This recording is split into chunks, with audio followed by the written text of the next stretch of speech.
Hi everyone, आज हम लोग सुपर कंडक्टिविटी साथ में type 1 and type 2 super conductors के बारे में डिटेल में डिस्कस करेंगे।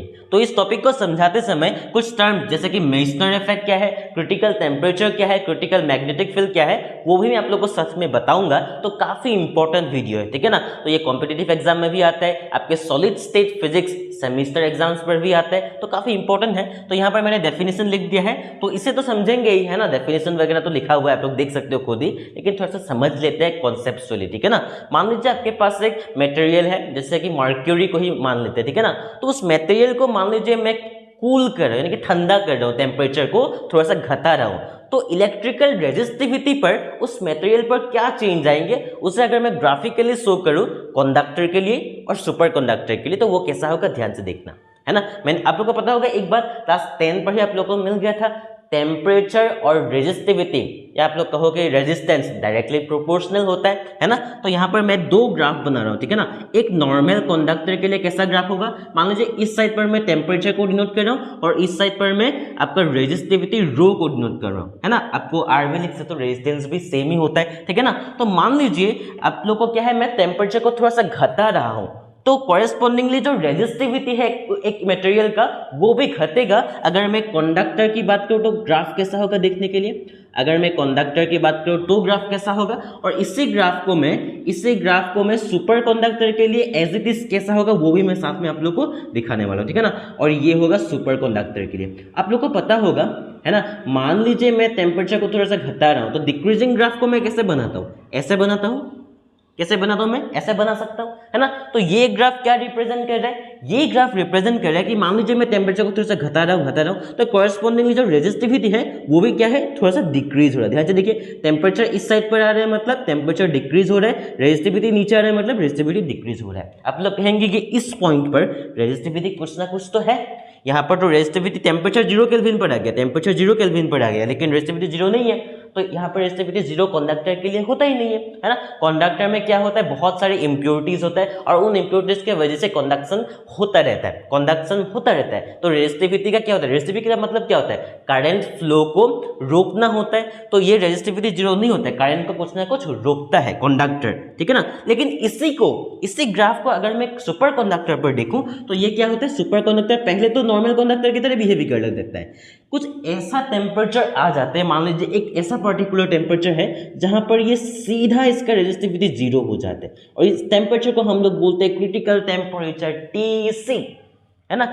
यहां से यहां तक तो नॉर्मल आप लोग का कंडक्टर की तरह ही बिहेव करने लगता था, है ना। लेकिन क्रिटिकल टेम्परेचर आते ही इसका जो रेजिस्टिविटी है सडनली 0 हो गया। इस पॉइंट पर रेजिस्टिविटी कितना है, रेजिस्टिविटी का ऊपर वाला वैल्यूज है, तो यहाँ पर रेजिस्टिविटी 0 है, यानी कि एक ऐसा टेम्परेचर, और इस वाले यहाँ से यहाँ तक का जो स्टेट है, यहाँ से यहाँ तक का जो स्टेट है, ये सुपर कंडक्टिंग स्टेट है। ये क्या है, सुपर कंडक्टिंग स्टेट है, और यहाँ से यहाँ तक नॉर्मल कंडक्टर की तरह बिहेव करने लगता है। तो आप लोग को क्या मिला, डेफिनेशन को यहाँ पर ध्यान से देखिए, the phenomenon in which electrical resistivity suddenly drops down to 0। तो इलेक्ट्रिकल रेजिस्टिविटी था, यहाँ पर मैं इसको थोड़ा सा हटा रहा हूँ, है ना। इलेक्ट्रिकल रेजिस्टिविटी जो सडनली 0 पर चला गया, है ना, when the material is cooled, यानी कि टेम्परेचर को मैं घटा रहा हूँ, तब बात है यहाँ पर, है ना। सफिशिएंटली दो temperature is called super conductivity, और जो मटेरियल्स इस वाले फेनोमेनन को शो करके चलता है उसे हम लोग क्या कहते हैं, सुपर कंडक्टर्स कहते हैं। अलग अलग मटेरियल के लिए आप लोग का जो क्रिटिकल टेम्परेचर होता है, यानी कि जिस टेम्परेचर पर क्या होता है, रेजिस्टिविटी सडनली 0 होता है, वो अलग अलग होता है। जैसे कि यहाँ पर मैं आप लोग को बता दूं एग्जाम्पल के लिए तौर पर, है ना, यहाँ पर ही लिख देता हूँ एग्जाम्पल के लिए तौर पर, जो मर्क्यूरी होता है Hg, उसका क्रिटिकल टेम्परेचर कितना है, उसका क्रिटिकल टेम्परेचर आके है, मान लीजिए नहीं है ही 4.15 केल्विन है ना। लेकिन अगर मैं जिंक की बात करूं, जिंक, उसका क्रिटिकल टेम्परेचर कितना होता है, उसका क्रिटिकल टेम्परेचर होता है मान लीजिए 0.88 केल्विन। तो हर एक के लिए क्रिटिकल टेम्परेचर अलग अलग होता है। मैं आप लोग को ये शो कर रहा हूँ। क्रिटिकल टेम्परेचर मतलब क्या है, आप लोग को अगर डेफिनेशन पूछा गया कि व्हाट इज क्रिटिकल टेम्परेचर, तो आप लोग क्या लिखेंगे, the temperature at which the resistivity of a material suddenly drops down to 0 is called critical temperature, ठीक है ना।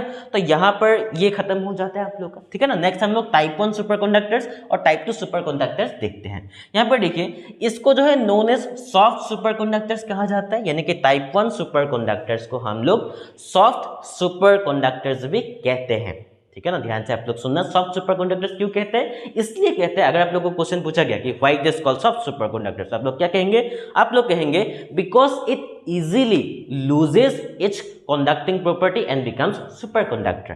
तो यहाँ पर देखिए, पहले तो कंडक्टर ही था ना, एक प्रॉपर्टी पर एक पर्टिकुलर टेम्परेचर पर आके ही वो सुपर कंडक्टर बना, डायरेक्टली तो सुपर कंडक्टर नहीं बना, है ना। तो यहाँ पर आप लोग कह सकते हो कि ये जो इजीली अपना कंडक्टिंग प्रॉपर्टी शो कर सुपर कंडक्टिंग प्रॉपर्टी पर इजीली चले आते हैं, लेकिन ये नहीं है, ये भाई साहब बहुत ही ढीठ है, यानी कि हार्ड है ना, ये आसानी से पिघलते नहीं है भाई साहब, ये सख्त लौंडा है, ठीक है ना। तो यहाँ पर इसे हम लोग कहते हैं known as hard superconductors. समझ गए आप लोग तो समझदार है, समझ जाएंगे, ठीक है ना। नेक्स्ट है, ये परफेक्टली ओबे करते हैं मेसनर इफेक्ट। यानी कि मेसनर इफेक्ट क्या है, मैंने आप लोगों को बताया था इंपॉर्टेंट है मेसनर इफेक्ट। तो मेसनर इफेक्ट को थोड़ा सा समझाते हैं आप लोगों को, ठीक है ना।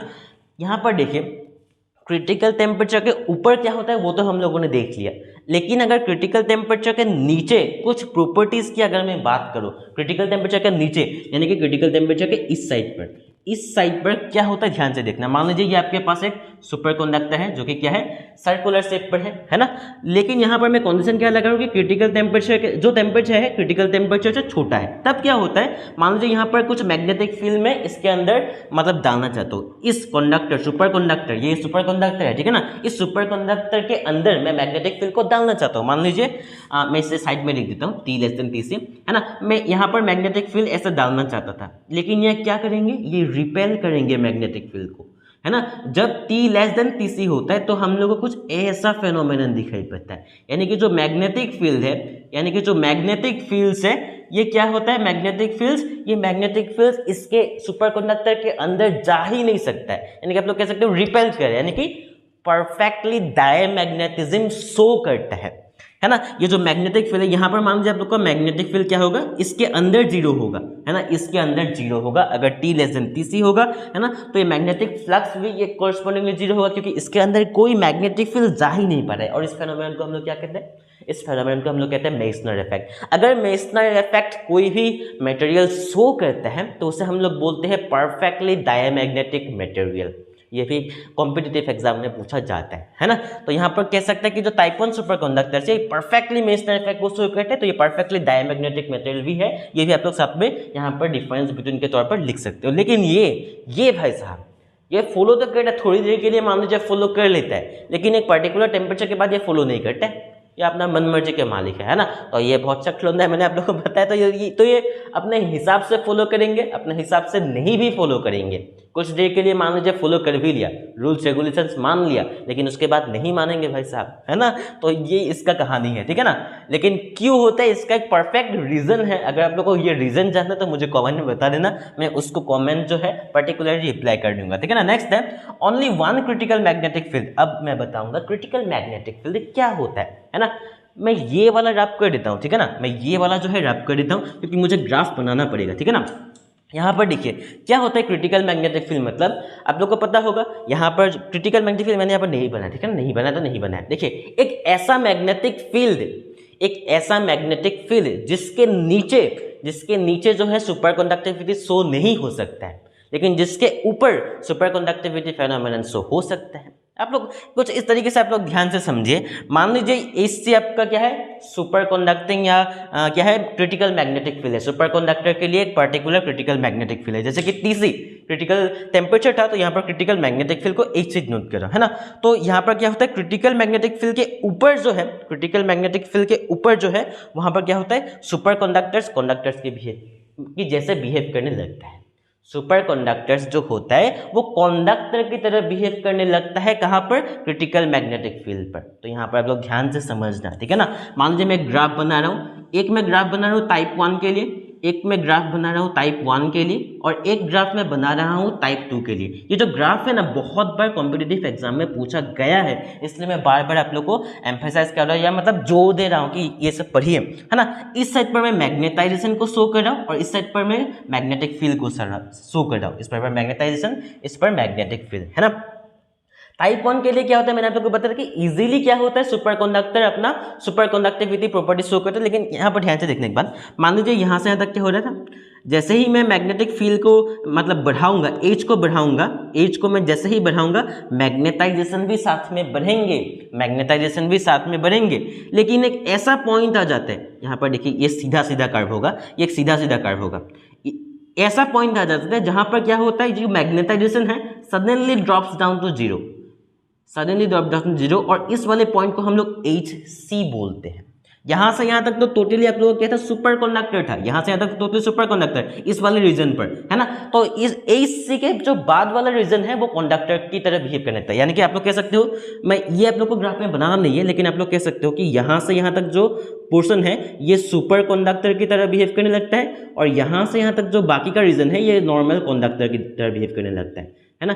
ये ग्राफ रिप्रेजेंट कर रहा है कि इजीली यहां से यहां तक आप लोगों को कोई मानना ही नहीं है ना, यहां से यहां तक गया, पहले तो मैग्नेटाइजेशन, मैग्नेटिक फील्ड बढ़ाने पर मैग्नेटाइजेशन बढ़ रहा था, लेकिन एक पॉइंट ऐसा आया जिस पॉइंट पर क्या हुआ, जिस पॉइंट पर जो मैग्नेटिक फील्ड है या मैग्नेटिक आप लोगों को कह सकते हो मैग्नेटिक फील्ड इंटेंसिटी ये जीरो है ना, इस वाले पॉइंट पर मैग्नेटाइजेशन कंप्लीटली जीरो हो जाते हैं, इसको कहते हैं, है ना। नेक्स्ट यहाँ पर देखिए इसमें ऐसा नहीं होता है भाई साहब, इसको अगर सुपर कंडक्टिविटी फेनोमेनन से फिर से वापस आप लोग का कंडक्टिंग प्रॉपर्टी शो करवाना है, तो आप लोग क्या करेंगे, पहले तो आप लोग का ऐसे बढ़ेंगे, पहले एक पॉइंट तक यहाँ पर क्या होगा, मान लीजिए इसका पॉइंट है, मान लीजिए इसका पॉइंट है, मान लीजिए HC1, पहले तो HC1 तक आसानी से एकदम बढ़ते रहेंगे, जैसे कि एकदम अच्छा बच्चा है वैसे यहाँ पर क्या करेंगे, ऐसे बढ़ेंगे, है ना।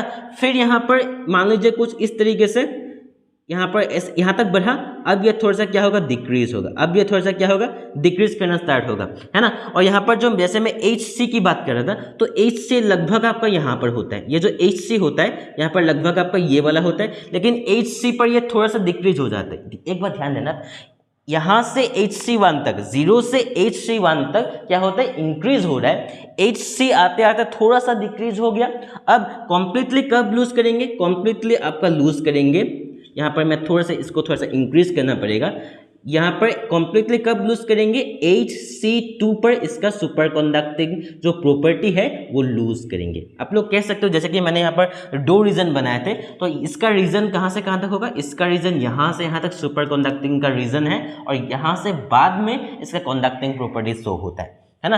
तो यहाँ पर ये वाला होता है HC1 तक, पहले तो इंक्रीज होता है मैग्नेटिक फील्ड, है ना, फिर डिक्रीज होना चालू होता है HC पर भी, है ना, और HC2 पर कंप्लीटली अपना सुपर कंडक्टिंग प्रॉपर्टी क्या कर देता है, डिलीट कर देता है अपने फॉर्मेट में से, ठीक है ना, अपने फाइल में से एक्चुअली। तो आई होप आप लोग यहाँ तक समझ गए, कुछ भी डाउट हो तो मुझे कॉमेंट करके बता सकते हो। मिलता है अगले वीडियो पर, तब तक के लिए जय हिंद।